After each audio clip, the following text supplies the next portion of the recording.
And Reno police are still investigating a tragic crash that took the life of an 8-year-old girl yesterday afternoon. Investigators believe the girl was riding on the sidewalk near Apache Rose Court and Box Canyon Drive in South Reno when she rode off the sidewalk and into the street, into the path of a UPS semi.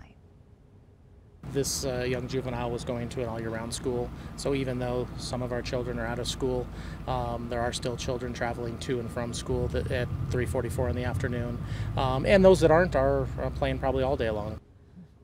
Now, police have impounded the semi for inspection, but don't believe speed or impairment played a factor in the crash, and the driver is cooperating with the investigation. Well, the Reno community is obviously rallying together in light of this heartbreaking incident. Ryan Canada is live at the corner of Apache Rose Court and Box Canyon Drive, where there's now a memorial for that little girl. And Ryan, that's been growing in size all day, hasn't it? Yeah, you know, it really has, Kristen, and it's really been beautiful to witness. We've seen friends, families, neighbors, and complete strangers stop by just to pay their condolences. We want to give you a closer look just to see how large this memorial has grown. I mean, just a family of a mother and her sons just walked away a few minutes ago. And, you know, it's such a difficult time for this neighborhood. It's great to see so many good people coming together to comfort one another. Flower arrangements and stuffed animals are a sight that Box Canyon Drive residents hoped they'd never have to see on their street corner. But because of a crash that killed an 8-year-old girl on Tuesday afternoon, this memorial now serves as a sobering reminder of the tragedy that's taken place.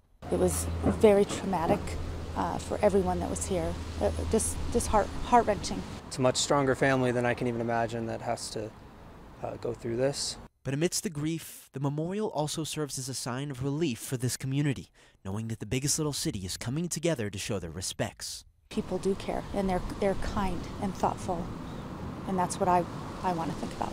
I would just really hope that they know that they're in our thoughts every day, all of us neighbors. Most of the time, you don't even think about food, you don't have an appetite. Some took a less traditional route than bringing a gift to show their love. Alyssa Starr is arranging to meet with the family to give them food.